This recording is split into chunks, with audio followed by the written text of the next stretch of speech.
Halo, selamat berjumpa. Assalamualaikum warahmatullahi wabarakatuh.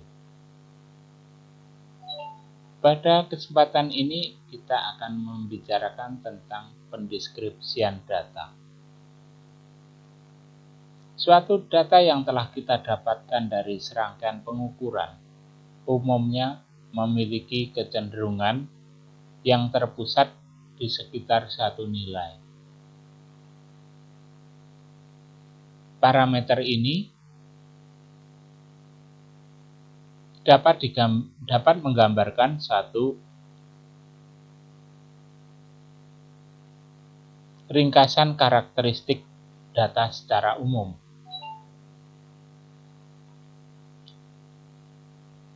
Beberapa ukuran statistik digunakan untuk meringkas dan menjelaskan data adalah ukuran pemusatan atau nilai tendensi sentral dan ukuran keragaman.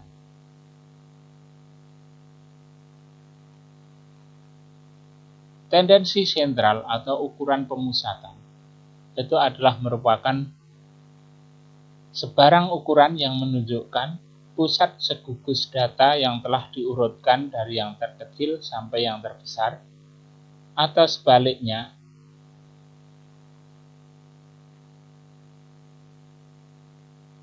ini disebut dengan ukuran lokasi pusat atau ukuran pemusatan atau central tendency. Nilai-nilai yang sering digunakan adalah nilai tengah, rata-rata, median, dan modus. Nilai tengah dari satu populasi. Bila segugus data X1, X2 sampai dengan X tak terhingga Xn, tidak harus semuanya berbeda. Menyusun sebuah populasi terhingga berukuran N, maka nilai tengah populasinya adalah mu sama dengan sigma xi, di mana i mulai dari 1 sampai dengan N, ukuran populasi, dibagi dengan N, ukuran populasi. Ini misalnya adalah banyaknya mahasiswa yang mendapat nilai A pada mata kuliah statistika pada 5 kelas yang berbeda adalah 3, 5, 6, 4, dan 6.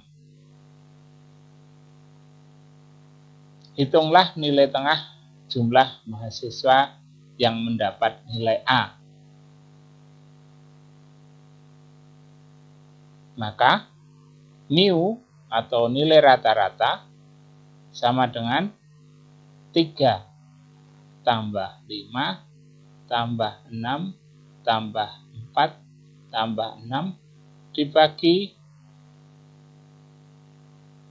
5, sehingga diperoleh nilai 4,8.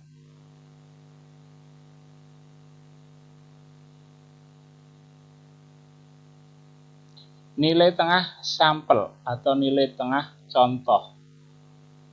Pada dasarnya, nilai populasi sangat sulit untuk ditentukan secara tepat, sehingga umumnya menggunakan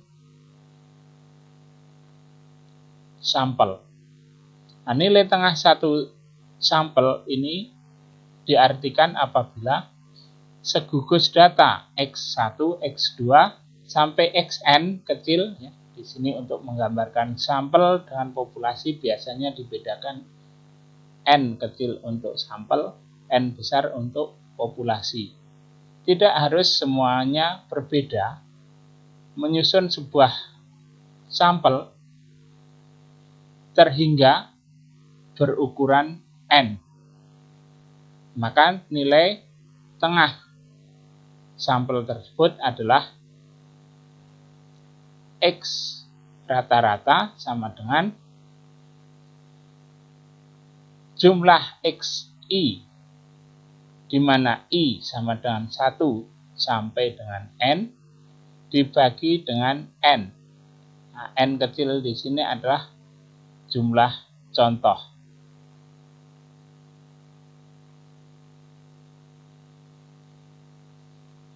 Perhitungan nilai tengah dengan pengkodean.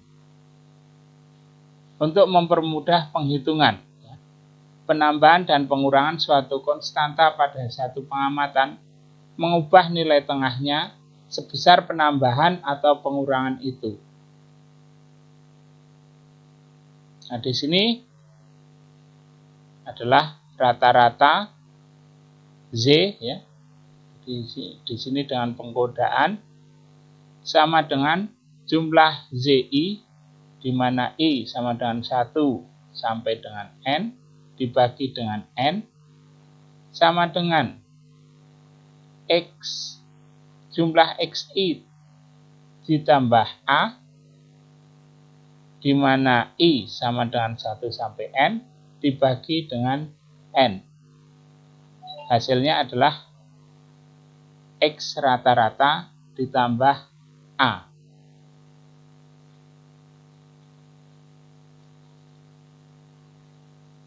Contoh, suatu nilai dengan hasil min 5, min 3, 1, 4, dan 6. Untuk mencari nilai rata-ratanya bisa ditambah dengan pengkodaan baru, misalnya di sini dengan angka 5, sehingga menjadi 0, 2, 6, 9, dan 11. Nilai tengahnya di sini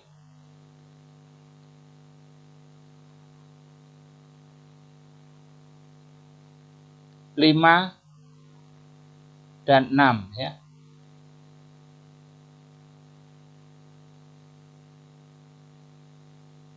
Sehingga nilai tengah bilangan semulanya adalah 5,6 kurang 5 sama dengan 0,6. Nilai tengahnya adalah 5,6, sorry ya. Ini nilai tengahnya 5,6.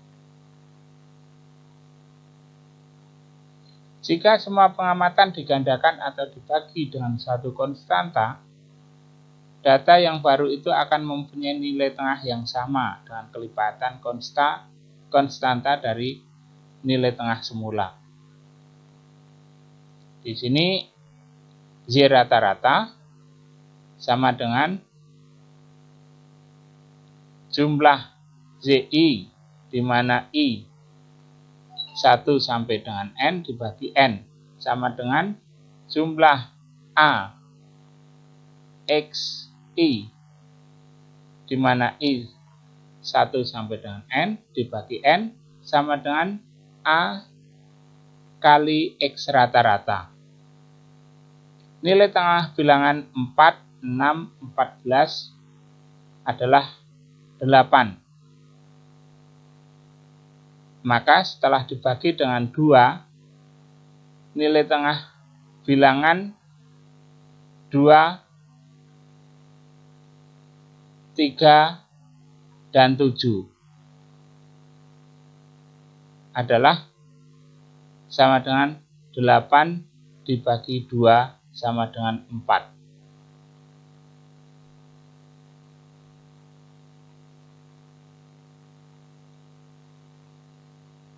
Median. Segugus data yang telah diurutkan dari yang terkecil sampai terbesar atau sebaliknya adalah pengamatan yang tepat di tengah-tengah. Nilai di tengah bila pengamatan itu ganjil, atau rata-rata kedua pengamatan yang ada di tengah, posisi tengah, bila banyak pengamatannya genap.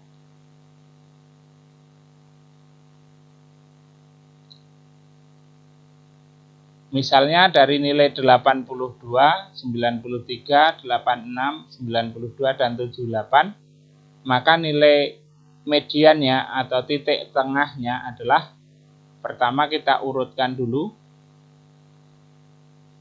dari terkecil ke besar, 79, 82, 86, 92, 93. Kalau kita tengok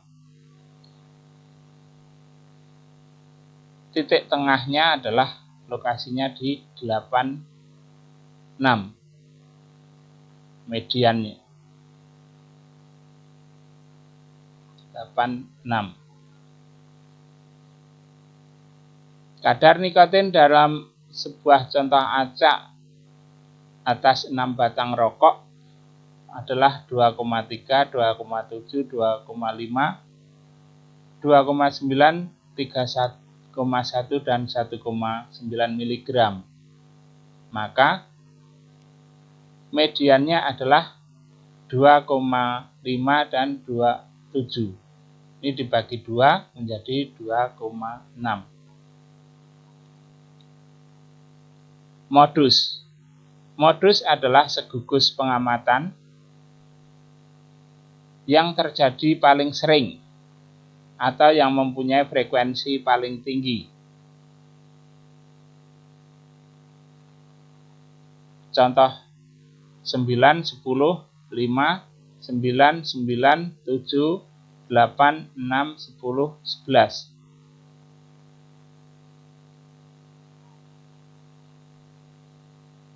Modusnya adalah 9. Tetapi menjadi catatan di sini, modus tidak selalu ada.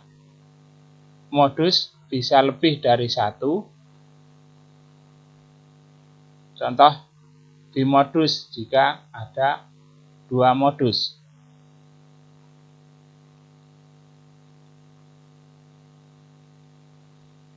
Ukuran keragaman. Jadi selain tendensi sentral, ukuran keragaman juga bagian yang penting dalam pendeskripsian data.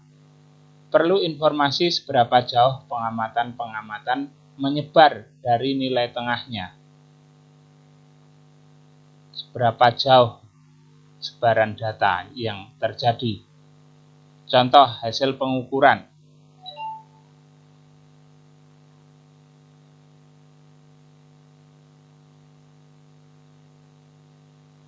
Misalnya ya, ini pengukuran dalam liter 2 contoh pestisida ya. 0,97, 1, 0,94, 1, 1,11. Dan contoh yang kedua 1,06, 1,01, 0,988, 0,91, dan 1,14. Kedua contoh tersebut memiliki nilai tengah yang sama atau rata-rata yang sama dengan 1 liter. Tetapi terlihat bahwa perusahaan A mengemas pestisida dengan isi yang lebih seragam daripada B. Keseragaman atau dispersi pengamatan dari rata-ratanya lebih kecil pada contoh A daripada B. Jadi kalau kita lihat seperti ini ya.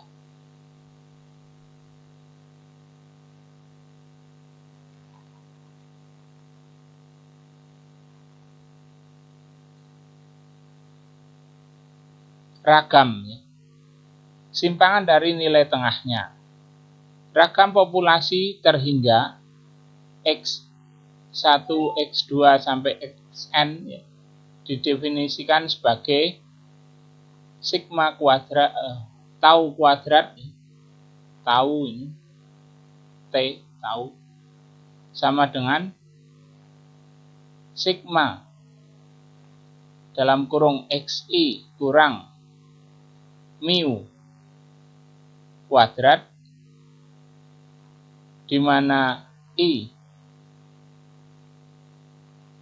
dari 1 sampai N dibagi dengan N. Misalnya suatu gugus A yang terdiri atas nilai 3, 4, 5, 6, 8, 9, 10, 12, dan 15. Nilai tengah dan mediannya sama, yaitu 8. Hitung keragamannya.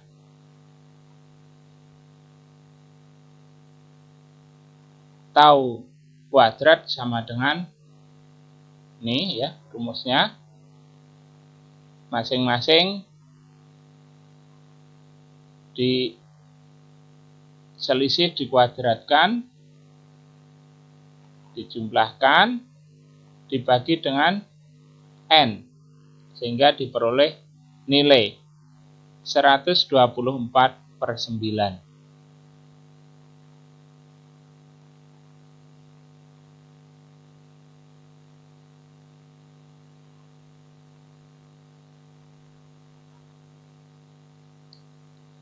Kemudian gugus data tersebut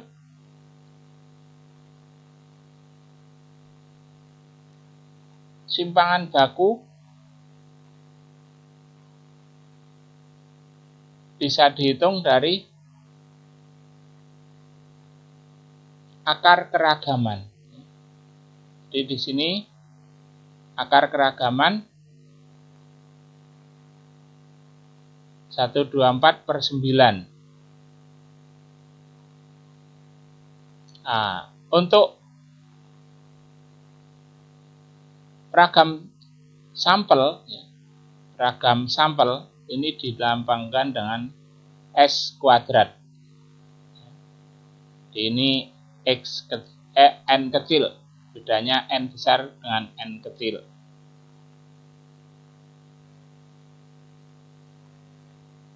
Nah, ini ada dua dalil ya. Yang pertama, rumus hitung bagi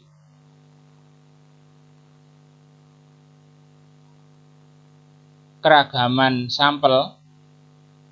Bila keragaman sampel adalah suatu contoh acak berukuran N, maka rumusnya adalah ini. Jadi kalau kita lihat,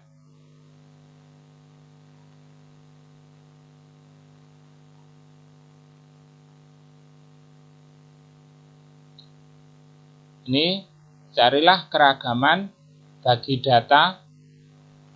Ini adalah sampel ya. 3, 4, 5, 6, 6, dan 7. Jadi XI1, 3, XI2, 4, XI3, 5, XI dan seterusnya dijumlah sama dengan 31. Kemudian XI kuadrat berapa? XI kuadrat 1, 9, dan seterusnya 171, di mana N-nya di sini ada 6.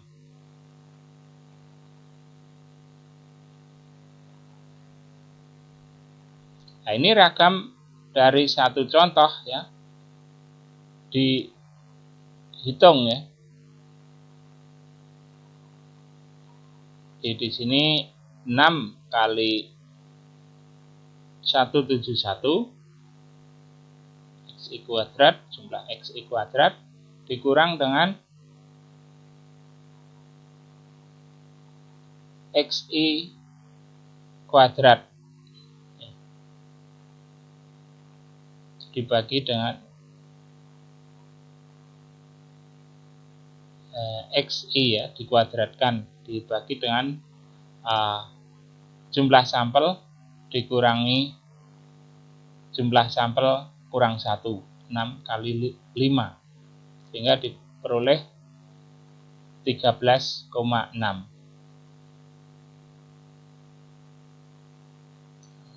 Perhitungan ragam dengan pengkodean. Bila ZI sama dengan XI plus C, maka Z rata-rata sama dengan X rata-rata plus C, sehingga ragam bagi ZI adalah ini ya, untuk dengan pengkodean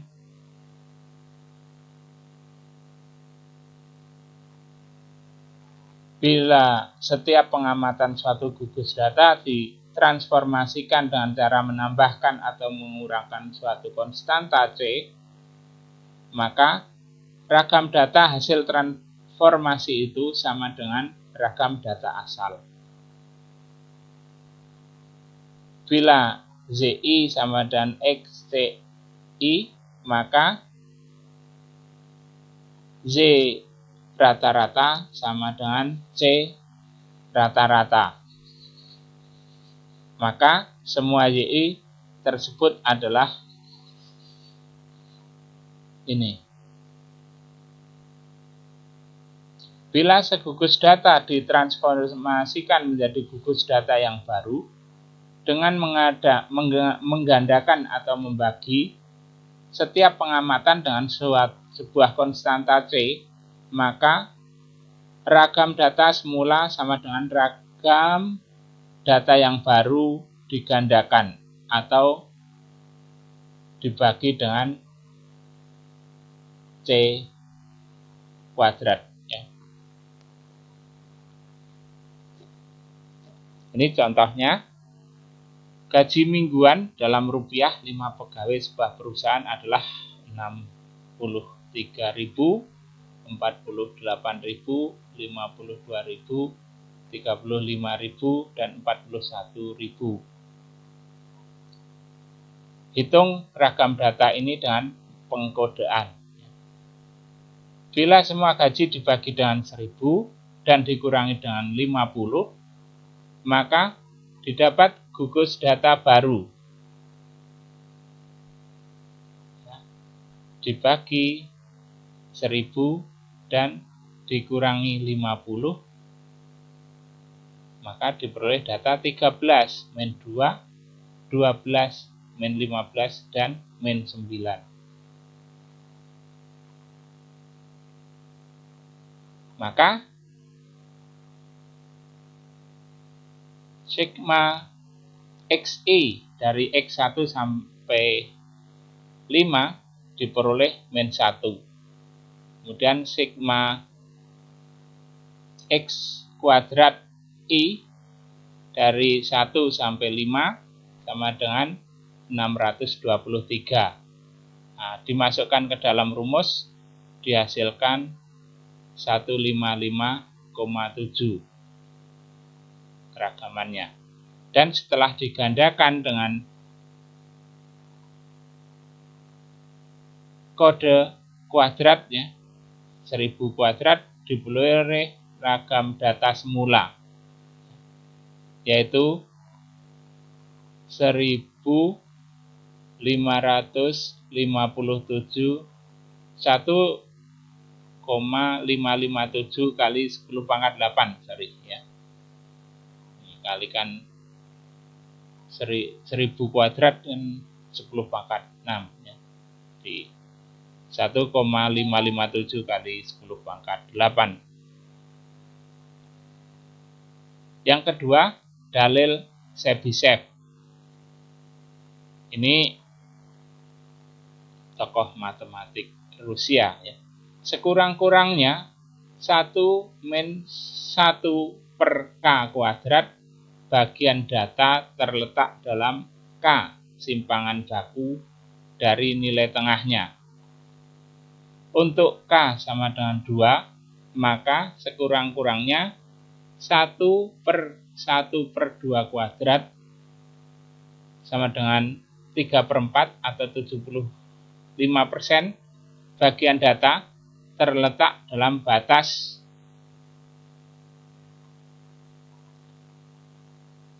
dua simpangan baku pada kedua sisi nilai tengahnya. Jadi 3/4 atau lebih bagian pengamatan suatu populasi pasti terletak dalam selang rata-rata plus minus 2 tau, 2 simpangan baku. Bila contoh sekurang-kurangnya 3/4 data terletak dalam selang X, rata-rata X kurang lebih 2 simpangan baku. Contoh, AQ sampel acak 1080 mahasiswa mempunyai nilai tengah 120, mempunyai simpangan baku 8. Gunakan dalil Chebyshev untuk menentukan selang yang mengandung sekurang-kurangnya 810 AQ yang ada dalam contoh tersebut. Tarik kesimpulan mengenai AQ semua mahasiswa di universitas tersebut. Jadi kita masukkan rumus saja. 1 min 1 per K kuadrat sama dengan 810 dibagi dengan 1080 sama dengan 3/4. Diperoleh K sama dengan 2. Maka X rata-rata plus minus 2S sama dengan 120 plus minus 2 kali simpangan baku sama dengan 120 plus minus 16. Jadi selang 104 sampai 136 mengandung sekurang-kurangnya 3/4 atau sekurang-kurangnya 810 mahasiswa mempunyai AQ dalam rentang tersebut.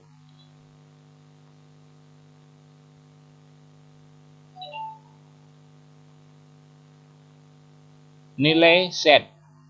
Suatu pengamatan X dari suatu populasi mempunyai nilai tengah mu dan simpangan baku tau mempunyai nilai Z yang didefinisikan sebagai Z sama dengan X kurang mu dibagi tau. Contoh, seorang mahasiswa mendapat nilai 82 untuk kimia dan 89 untuk ekonomi. Nilai tengah ujian kimia adalah 68 dengan simpangan baku 8. Dan ujian ekonomi nilai tengahnya 80 dengan simpangan baku 6. Nah, nilai Z untuk kimia 82 dikurang 68 per 8 sama dengan 1,75 dan nilai Z untuk ekonomi sama dengan 1,5.